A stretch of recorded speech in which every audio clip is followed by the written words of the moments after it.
Hi, you're listening to Boggy Talk, Faith Conversations in the Mud, a resource of Church on Bayshore. Boggy Talk is recorded on Boggy Bayou in Niceville, Florida, and is hosted by Justin Wyatt and James Ross, pastors at Church on Bayshore. We typically want every matter of faith and life to have crystal clear answers, but it isn't always that easy. This podcast digs in to help Christians think with a kingdom mentality about topics that sometimes get muddy and bog us down. So let's dive in. Hey, and welcome to Boggy Talk. Thank you for joining us for this not new series. Thank you, Justin. That's right. Inside the church, the good, the bad, and the ugly. And I'm joined by James Ross, who's the lead pastor here at Church on Bayshore, and another amazing guest, Mr. I was going to say like I don't know, come up with the title for you, but Lucas Comer, who is our, I'm going to get this wrong, but you are our Children's minister, because it's changed easy. Again. So it just recently changed, and Come on, Justin. Do we call them kids? Don't you update the website? Yeah, I do. And then I forget what I wrote. Oh, okay. All right. It's like brain dump, unnecessary information. True. He just said your unnecessary information. No. What I typed on the That's website. okay. I can't keep everything in my head. So, we are here this week, continuing the conversation about tensions that we manage in the church in making disciples. We talked about worship. We talked about growing. And this week we're talking about serving. But before we dive in, let's just take a moment to check in. Lucas, how are you? I am doing good. How are you? I am doing pretty good. Have you been on Boggy Talk before? I have not. Okay, welcome. This is first time. Welcome. First time on Boggy Talk. Yeah, we should have a soundtrack that plays like when people are here for their first time. So we should. Welcome. You can edit that in. That's right. I can. Look, do that. The Generation Z he's like, making improvements to Boggy Talk already. You can do that. He's not a podcaster either, which means one who listens to podcasts. Right. And you recently had a birthday, so that's happy belated birthday. 25. Here we go. What a great year. What a great year. Mid-20s. Like, you know some things, but you don't know everything. But you're Hallelujah. But you, I think particularly, are kind of past the point where you think you know everything. I embrace it. I appreciate that about flying you. by the seat of my pants. It's okay. Yeah. And it's now officially March. So it's spring is almost here, and daylight savings is about to come, and we all spring forward and go back to like having an extra hour. Yes, praise the Lord. And every year I feel like keep it. The government's like, we're going to vote this year to keep it forever, and then they don't. We're gonna dangle it. Who is the holdup in this? Like, who is the holdout, and can we get them out of office? People are like, the government's trying to control us, the mask and all that COVID. It's like, yeah, they've been doing this daylight savings time unnecessarily for years. Of course they've been trying to control us. Worse. Sorry, conspiracy theorists. It had its purpose, and I'm not so sure that purpose fueled the is fire. the same anymore. But hey, so this week we're talking about serving, and the reason we asked Lucas to come and talk about serving, one, is because we took a poll of our staff, and everyone voted him most servant-hearted. Oh, interesting. That's his superlative. That's good. We didn't do that. Yeah. But Lucas really is super servant-hearted. He's always willing to jump in, help out, do whatever is not just what's asked, but he's, hey, do you need help with that? And so that's awesome. But when we talk about serving in the church and serving in ministries here, perhaps no one else on staff is impacted as greatly as Lucas. And because in terms of the sheer numbers of volunteers that are needed in kids ministry with our preschoolers and with our kids. On a typical Sunday, how many volunteers do you need? I would not what's real, but what's ideal. Like if you could say today, if everyone had all the spots filled on need field, it would probably be 50 to 60. Okay, wow. Every week. Wow. That includes Wednesday nights, right? 50 to 60? Yeah. Yeah, wow. Okay. That's a lot of people every for week. one Sunday. Mm-hmm. Exactly. And then you multiply that times 4 in a month. You're looking at 200. You can do math. 40 slots. Yeah, 240 slots a month. Yeah. 200, 240 slots a month, which is a lot. Yeah, it is. It's a handful, that's for sure. That's right. Speaking of kids, they're a handful. They are. So, and you are very connected with other kids ministers and people in your position. And correct me if I'm wrong, but There's like no church out there right now who's just like, we've got all the kids volunteers we need. They're just come up. We don't even know what to do with everybody who's signing up for kids ministry. Oh yeah. That is definitely the kids ministry anthem, especially now in COVID. With it's been amplified, right? It's been like super amplified. It's always been a need. Like we always need volunteers. We're always going to need more people to serve because people move, they transition into new ministries. But especially with COVID, we lost half of our volunteer pool just because they didn't feel comfortable being around germy kids. Our kids are germy. Just a little bit. And some of that is valid and some of that is an excuse, right? Yeah, that's very true. Okay. You can be honest. We'll be honest here. Yes. This is Boggy Talk. We're in the mud, man. That's right. We're in the mud. You can be real. This is a safe place for your opinions to live forever. Everything you say will be kept confidentially to anyone who wants to watch it ever. Perfect. Forever. Yeah. So why do you think, like, let's talk about it. Why is this such a struggle? Not just here, but also in other places. To get people to serve? Yeah. Is that what you're asking? Mm-hmm. Okay. Yeah, I think it's a struggle because it is a sacrifice. Like you are making a sacrifice to serve, whether it's a sacrifice of every week or a sacrifice of once a month. Like it's a lot to sacrifice, and a lot of people see. We've talked about it before on Boggy Talk. A lot of people see the church as what can I get from the church. And so it's a really hard mindset for people to say, all right, how can I give and pour into the church?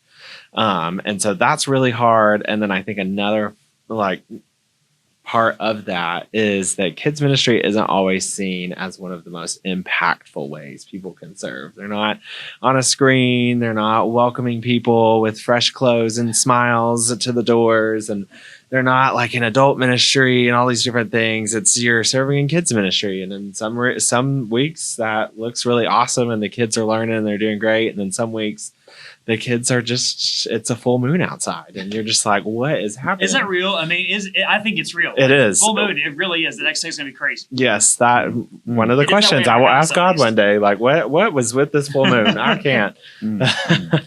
We won't talk about the fact that you guys are getting to endless speculation and genealogies right now, and we'll just keep moving forward. Whoops. So, all right. Okay. So it's interesting, some of the things you're saying, because I've always struggled with this, honestly, because to me, serving is just synonymous with Christianity, and I'm not saying I'm the perfect example. And honestly, truthfully, I don't have a natural fleshly servant's heart. It's like I meet people who are just kind of like, they want to be do-gooders like all the time. And that's not me. But then for me, like just following Christ and seeing his word, it's like, where is the need? And I can do something about it. So you're telling me that that's not the typical churchgoer. Yeah, I would say probably not. And I think a little bit of that has to do with like a lot of our volunteers are parents themselves. And so when thinking of kids ministry, like, oh, this is a service they're providing for me, not necessarily a service that I can be a part of, because they just think, oh, it's a drop-off service and it can go on. But we can't drop off if nobody's there to receive. Yeah. So. I don't know that you meant to intentionally say this, but you just hit on something big. You said a service that they are providing for me. Mm-hmm. So that's a me-they mentality versus ownership, and the church is a we. Mm-hmm. And I think that's a huge part of service in the church, but also in the community. I'm on the wonderful, glorious Facebook group called Concerned Citizens of Niceville. Man, if you're not on that group, you're missing out on some entertainment. And I'm not saying everybody that posts everything on there is bad. Sorry, but so much of it is like this, just they better give me, and it's like, why are there storage units and not restaurants? Like they are not giving me a restaurant. Mm-hmm. And it's like, we aren't, like, it's a collective, you know what I mean? Like somebody's got to invest in these things for this to happen. And when we think it's they, me, like, who are you talking about? Like Dan Hinkle, our mayor, is the one that's building all these storage units. He is personally doing it all. How can I get another? He's not like that, and they, the they aren't like that. Yeah, right. So like, I feel like that when we talk about the church, it's just another example of us applying that mentality, and it's really individualism into how we express our life, and then in this case express our faith. Yeah. And so, how do we change that, Lucas? I call you Luca because my kids call him Luca. Yes, that's fair. Because I don't think they could say Lucas at first. Some of them, the younger ones, and then Luka Doncic, who's a great basketball player, and Lucas is awesome, so I just call him Luca. So from now on, I will refer to him as Luca in this podcast. Perfect. And he doesn't like basketball, so it works. It's fine. I think one of the ways, I don't think there's a perfect solution for that, because I think if there was, then the world would be perfect. Good point. But I think one of the ways that we, as like our Bayshore Kids Ministry, is trying to address that is like we've kind of changed the language a little bit with volunteering. Like we refer to ourselves as the Bayshore Kids team, and you are a team member and you are a leader, and we are all working together to accomplish our mission. Just to kind of get that, it's not you're providing a service for families. We are, but we are working together to accomplish our mission to help that's good. Kids believe in Jesus, belong to God's family, become who God created them to be. Yeah. And so I think that mindset helps shift people's perspectives of, I'm not just sitting in this room watching. It's not childcare. I'm not just providing this. I'm actively taking part in the mission. Yeah. That's good. I think, because I do think culturally as a church, we're actually, it's not like we shouldn't be comparing ourselves to others, but we do that.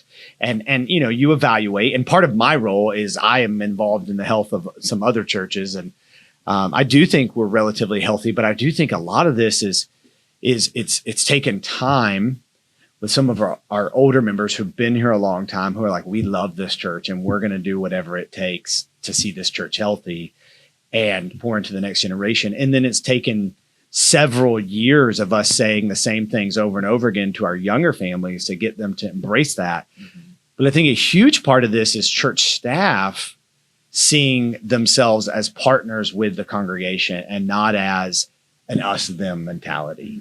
And I do think a lot of churches, and I don't know, based on you two's experiences, the staff does often develop an us-them mentality, and it just eventually comes healthy. out. Yeah. Like, you people need to do this. And right. We do. Yeah, it is not healthy at all. I think that happens too, even within staff in and of itself. Like we start viewing the ministries we're responsible for as competing for each other.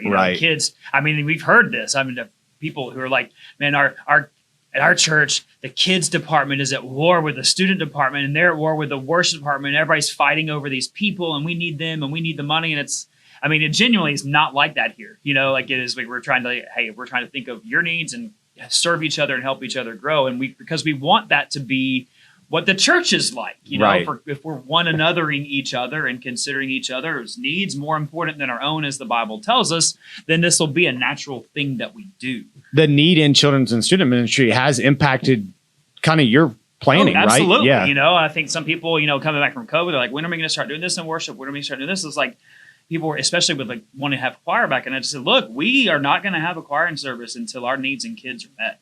Because I'm not going to ask people to pull out of like this urgent place, and it is what it is. And, right. We're starting to make steps in that way. And it just means we have to be patient, trust God, trust trust that he knows what he's doing, and that we're just following him and meeting the most urgent need. I won't say important because it's all important, but meeting the most urgent needs. And if we are a church that isn't going to be full in discipling the next generation, then what are we doing? What are we even doing if we can't just, continuously pour into our students and our kids? So, yeah, it's interesting that so much of what we're talking about is very simple, but it's not easy. Well, because it's not always convenient, as Lucas said earlier. Yeah.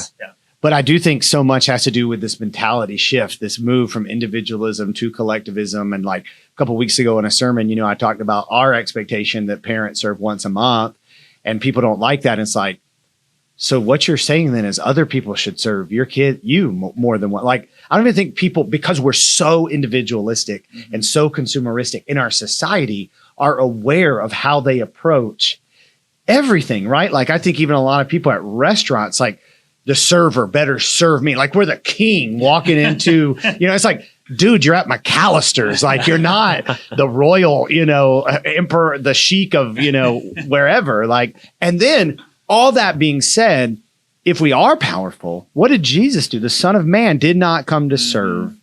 I meant to be served, but to serve.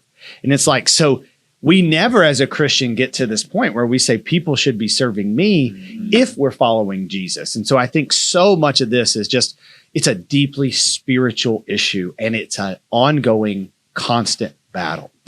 That being said, I think a culture where people are having fun and people are together does create healthy feeling towards this. What are some things that you see in the children's ministry, but just in the church in general, that is creating this healthy culture? I would say, within our context, like we have people serving together from different areas. We do like team huddle where we come together before Sunday mornings and Wednesday nights where we just come together and pray together as a team, because you may not always serve with the other 50 or 60 people that are serving because they're attached to a room and you're floating around to another room. And so I think it helps that mentality that you said for people to see, oh, I'm a part of this really big team. Like this actually is a lot of people that are serving together. And so I think that helps with that collective mindset. It's good. So one of the tension in managing all this is that, you want people to grow in their faith, and we recognize like people grow as they serve, but like people don't always want to do that. And so what people need and what people want, there's this tension of like, well, I need, and it is legitimate. Like I need to be in my life group and I want, and one of the things that we've seen grow is we've connected a lot of people in life groups over the past few years, and people are getting connected. And then because of our procedures and our safety guidelines, there is a waiting period and training that people have to do, which is a good thing to serve in kids ministry. So people will then get connected in a group and they're like, but I don't want to miss my group to serve with kids. But I know it's important, and so we are asking people, putting people where they've got to make this choice. So how do you, as the leader who's most impacted by that, how do you handle that? How do you handle that tension? That is a tension, and it's a hard tension because we're asking people to come serve because we see this huge impact with kids ministry, and like you're making a big difference in following Jesus and his commandment to teach kids and to lead kids. But it's on the other side, it's like I'm asking people to step away from something that I know is also good, and stepping away from either a worship or a grow or through life groups.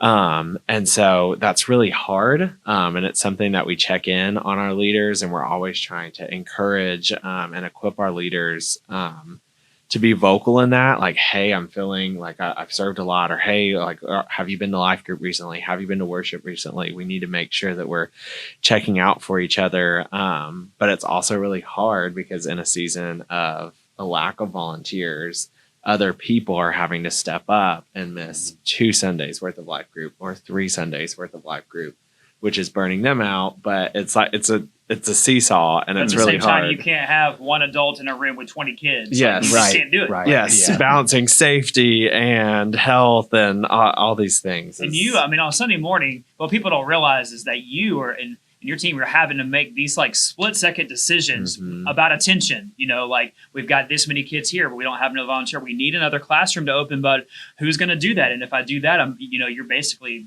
it's just, you're having to make these decisions. So imagine when you leave on a Sunday morning or a Sunday afternoon, by the time it's done, you're like, I just need to check out, because what you don't know about Lucas is he's an extroverted introvert. He actually likes his alone time. Yes. And so I imagine by the time you leave here on Sundays, everybody's like, Lucas is so happy, but you're leaving like, I love those people, but I need an hour. Just silence. So what is an extroverted introvert? I've never seen a blog about that before.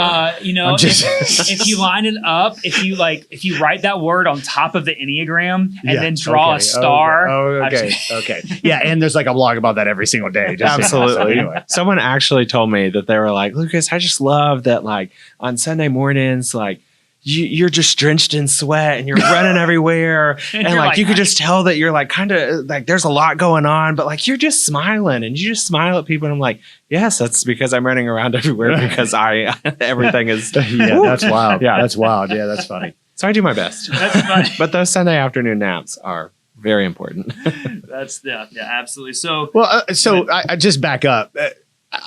We frame the conversation the way you're saying it because people kind of lead us to frame that. But actually, our simple goal is that people go to worship 1 hour, serve 1 hour, and grow 1 hour. And that's really not hard. It becomes hard when they say, but on Wednesday nights, I want to watch, my TV show, or on Wednesday nights, I want to go do this. 3 other groups I'm a part of. Or we're traveling twice a month. Like the reality is it's really not that hard. Mm-hmm. It's just all the other things you want to do. And we choose to let go. And typically, it's just human nature, sinful nature, to choose the serving side to be the thing that lets go. And so to me, like, I'm not mad. Like I just speak very but like, seriously, like it's really not that big of an ask, like to say, give 3 hours of your week. Okay. I preach a little long. So give 3 hours and 45 minutes of your week to serve your church, to grow in group and to be in worship, and look at what that does in your life and look at what God is doing in the life of our church. Like to me, you said sacrifice, but it's really not a sacrifice. I know why you said that, but like, it's a privilege that I get to be a part of what God is doing. And I just feel like and the reason you guys are saying this is yet everybody's not where I'm at, where I'm talking. And so you're trying to lead people to get there. Right. Mm-hmm. So how do we kind of take people in those baby steps to both of you of getting there?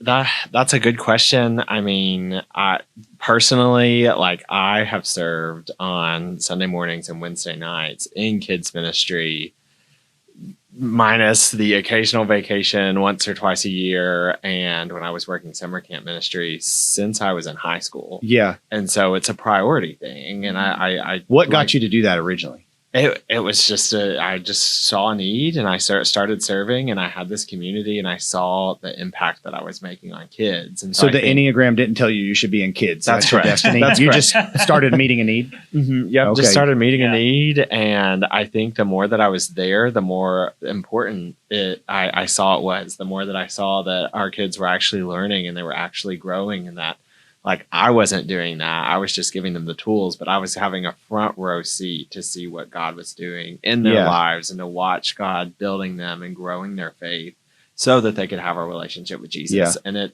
it's like you said, it is the biggest privilege. Yeah. What about you? When did you start serving? Goodness. When they started paying you enough? I guess I do it now. No, I mean, I really, served in high school. I mean, our church, let us do that. And then through college too, and then that eventually led me to serving in ministry, even in college, and in the summer times with my home church, and then overseas. So I think, it does start early. I think that it was modeled for me in my home, like my parents served in the church, and so it was kind of like, this is what you do. It was already a natural rhythm of what I think was expected. I think too, it's there's not like a silver bullet that just solves every problem, because it is teaching. It is teaching people this is what Scripture teaches about serving, but then it's also showing them like this is the impact it's making. It's inspiring people to that, but also and it's telling stories, and then it's like helping people see the difference it's making, and then a piece of that too is like that we are doing a good job of growing and cultivating relationships, making it fun to serve in kids ministry, because some Sundays it's going to naturally be fun, and some Sundays you're going to naturally leave and be like, wow, I'm tired. Mm-hmm. And that's okay. Like it's okay to be exhausted because the kids were just hard today, or it's that way with our worship teams as well. I mean, we have some volunteers who are here in our tech booth and in worship teams who are here for 5 to 6 hours on Sundays, and they're just they see what they're doing as a vital part of the mission of the church, and it is, to make disciples, right, and it is, and I think growing and cultivating that servant heart in all of our people, and then celebrating what God is doing, and I think we're doing a better job of that, and we always will have room to grow in that, and then sometimes it's just like we've got it helped in life groups, in the people that are holding us accountable and we're sharing with, like, it's saying like, hey, are you doing this? Yeah. Why not? And having those relationships that we can do that. Yeah, I think everything rises and falls on leadership. I came up with that quote myself, Yes. not John Maxwell. And, I think one of the big keys here is life group leaders who are modeling this. So like, I think about Laura and Philip Young, and, they're some of our most gifted young leaders. They've been involved in multiplication. They serve in kids ministry at once a month. So they're having someone else lead that group, to do that. And then, I think about, John and Sandy Stokes, who lead on Wednesday nights, and they're in the stage of life where they don't have kids in the home anymore. They're involved in their grandkids' life, but she serves, in a children's ministry on Sunday mornings. We have other Sunday morning, group leaders who are helping out on Wednesday night, like Kay Barrett. So I just, and I could keep going on, but I think, and then there's student ministry too. We have a lot of families, again, the bigger volume is children's ministry, but we do have a lot of families who they serve in student ministry, then they're trying to go to group. And then, they, cause they have young kids, they also serve at least once a month. And I just think the more leaders you have doing that, the more people see, hey, these are healthy people. Mm-hmm. And I'll just be honest with you, by and large, when I think about the people I want to be like as I get older and I want my kids to learn from, it's people who are worshiping. They're here regularly. Mm-hmm. I'm not saying they can't do a travel ball tournament here and there, and they can't, go on vacation here and there, but, and they're growing, they're in the word in a group, and they're serving, and not just once, like, hey, I'll greet every, once a month. Quarter. Like, and if you're in health conditions and, you're struggling to get here once a month and you're serving, like, that's between you and the Lord. But by and large, most people, like, it should be service, should be giving of ourselves, right? Mm-hmm. Like, it should be doing something that requires what we would consider sacrifice. Mm-hmm. So to me, it just seems like that's healthy discipleship, as we talked about last week. It's not just information, right? Absolutely. Yeah. So let's talk about some of the things that people said to you, and maybe like crazy maybe children's little Boggy, stories. like crazy children's ministry stories, or like the thing, or maybe in general by people's attitudes about serving in general, but even just serving specifically in kids. Woo! Yeah, speak freely. Speak freely. We'll edit out if it's too far. We want to treat these to anyone, but maybe you could say, "Well, I had a friend who." Yeah, and for $100, we'll send you what he says that's edited out. That's right. $100 donation to our children. That's right. When we all know, we hear this stuff, and like you hear it about worship, you hear it about we hear it about we hear it about everything. So I'll tell you my favorite and my least favorite. My favorite is, I just feel like the Lord is calling me to serve elsewhere.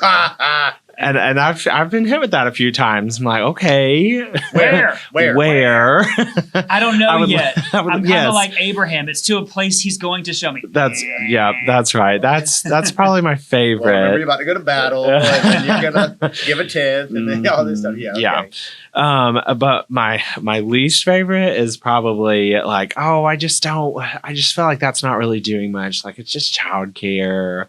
It's babysitting, and I just don't feel like. How dare you? And it's like, who do you think you are? Exactly, and it becomes more about them. He doesn't say that, but you think that's why I'm not the children's minister. Yeah, sorry. You know how volunteer retention would go if I were the children's minister? I mean, we'd have like some very, very committed people, and that's it. Yep. So anyway, but it's just that one. Just it becomes very about them. Yeah. Because it's like, I want to make a difference and I want to do these things, but I don't feel like I can do it when I'm serving in the preschool rooms or when I'm serving in the 3-year-old rooms. And it's like, you said I a lot in that sentence when serving isn't actually about you at all. Yeah. And so that's probably my least favorite, just because people use that a lot. Because they're like, I want to make a difference and I want to do this impact. And it's like, oh my goodness, if you could just see the crazy impact that you get to make just by being there, not even teaching. You don't have to say a word. You don't have to prep anything. You can be a helper for a leader.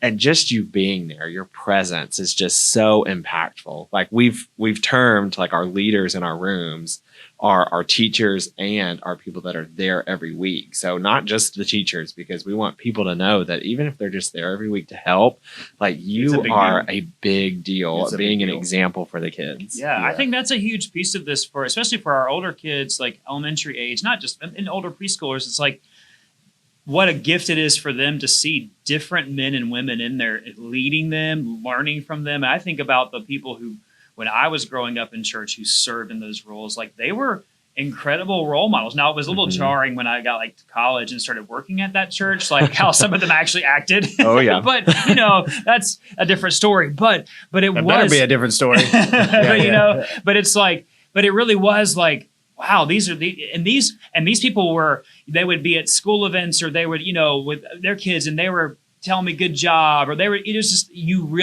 this is what helps our children really tactfully understand, like, well, I am part of a community of faith, and I don't just go to church. Like, I am the church. I'm part of the church. And that's hugely important. And I even think for our little ones, you know, like my wife serves every week in the baby room, you know, and the teachers that are with her, like all of the people in that room are the adults, and the babies too, but the adults, they are high capacity people, like who are smart, who could lead things, who are leading other things, but it's not beneath them to serve babies. And what they're telling me is like, we spend that time praying over these babies. We're rocking them. We're holding them. We are praying for the parents. They are making connections with the parents. Like they're using some of the things that God has naturally wired them for to serve, you know, in these kids and the parents' lives. And it's just that is what it's about. Like it's about saying, this is the need. Like this is a privilege, and nothing is beneath me. Like nothing. No Christian can say, well, that's beneath me. Yeah. You know? And you know, if somebody has a bad attitude about serving in children's ministry, student ministry, anything we regularly, like the truth is we don't want them to serve if they have if they're going to be a cotton-headed ninny muggins, right? Like we don't want, but I think you need to ask, why are you a cotton-headed ninny muggins? Like why, I just felt like you would call them that, you know, like why are you being that way? Like you should, like, I agree. We don't want you serving with that kind of heart, but why do you have that kind of heart? Like, and I just feel like so many people are like, well, I just don't feel. It's like, okay, I validate that, but why don't you feel, you know, like doing the things God, like that should bother you, that anything of God that like, I don't want should bother me. Right. Like as a believer, like, oh, I don't want the things of God. So anyway, I just feel like so many people though are like, well, I'm good. I'm done. You know what I mean? I don't feel it.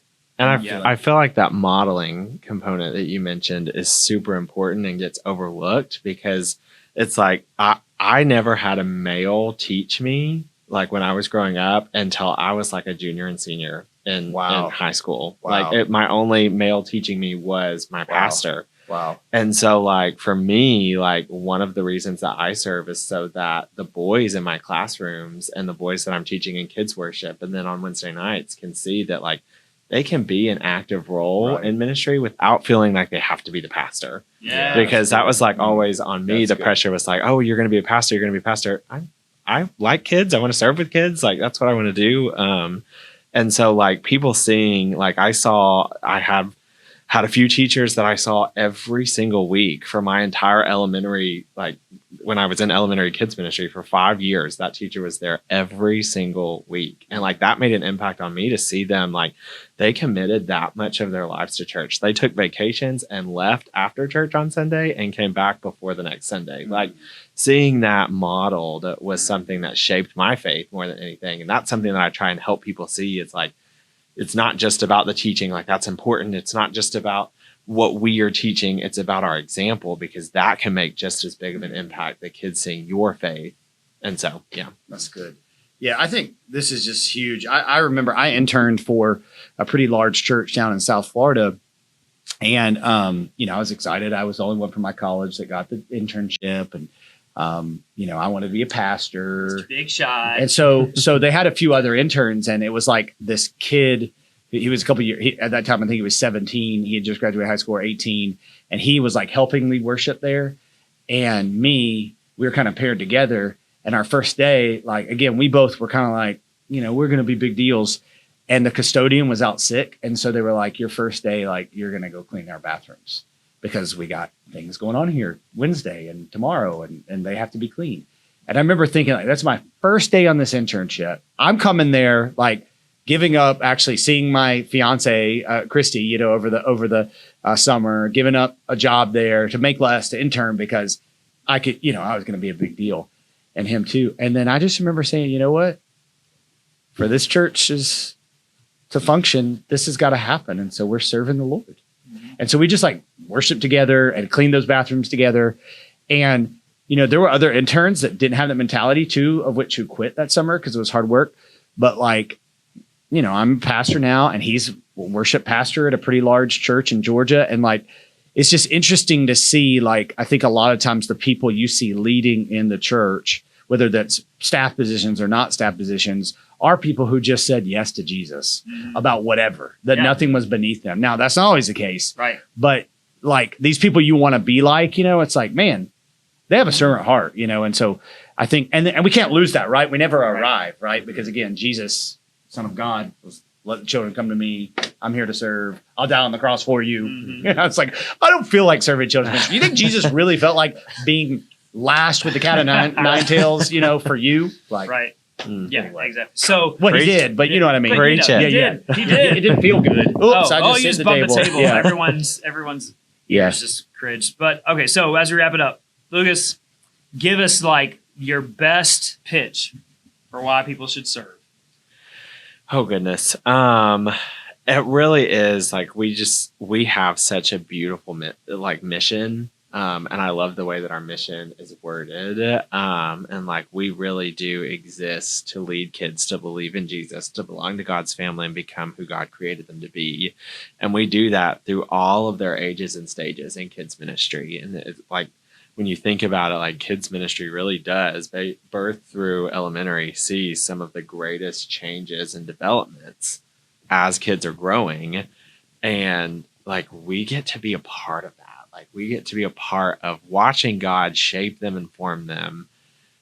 And it's almost like you can't put it into words. Like when you, like I've got kids that I taught that are graduating high school now and like are on a path to serve the church and are in love with Jesus. And like, I haven't even seen the beginning. Some of my first classes are graduating and like, there's nothing like that feeling of like the Lord allowed me to just get a glimpse of that. And just by me saying yes, I was able to help or do something. The Lord used me in some capacity. And I just think that it's the greatest yes that I think people will ever say is serving the kids and serving the little ones. Yeah, that's good. Now, why should they serve in kids ministry but not students? And not just kidding. Woo! Just kidding. You serve where the need is. That's right. The needs everywhere. But I think what you said. Who is gives the better gift cards Yeah, at that's right. Christmas? The gifts at better Christmas. swag. Who has better swag? Who had hoodies first? Who had hoodies first? Yeah, I think what you said is like this is what you're saying yes to. Mm-hmm. You know, and like you're saying yes to be obedient to Jesus, and you're saying yes to Him working in you and working through you. Because if you're serving, you're going to grow. Like you are, unless you're just completely self-absorbed. And, you know, if you're serving, you're going to grow. It's going to stretch you. God's going to use kids or students or other adults that you're serving to teach you and mold you. And a lot of that is because you are going to die to self and realize like, this is where you find life. You know, that's what Jesus promises is that. Yeah, it's what you're saying yes to. That's a good word, man. Yeah, good that's job. awesome. Lucas, you're so wise beyond your 25 years. You are. You are. You are. That's a Thank good you. thing. You are. So, anything else you wanted to ask? Luca? Nope. Anything Good. you want to ask us on record? I'm good. All right. How can we help you, Luca?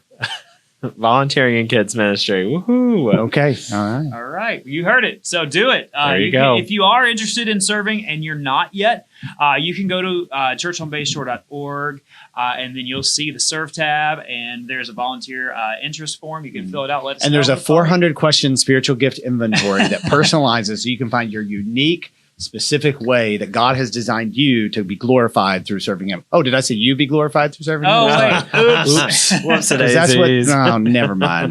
The test isn't the answer. That's right. It's the affirmation of serving and seeing how God uses you, and you'll never know if you don't start. If you don't start Doing That's right. something. So start. Come Just on. do something. Come and on. just do something. Do it. Dude. Do it. All right. Do that. So, hey, that's all for today. Do Join that. us next week. We continue with our next Discipleship Essential, talking about the tension that comes with giving. And everyone's like, oh, I'm going to skip that. But it's going to be great. We have another special guest joining us, and you don't want to miss the great insight that this special guest will have. And don't forget to set your clocks forward if you're really old school. That's right. Set your clock, because, if you're not using your phone yet for an alarm, who May are not you? change. So, all right. Thanks for listening. Thanks for listening to Boggy Talk. We are so glad you joined in the conversation. Go ahead and subscribe so you don't miss a beat.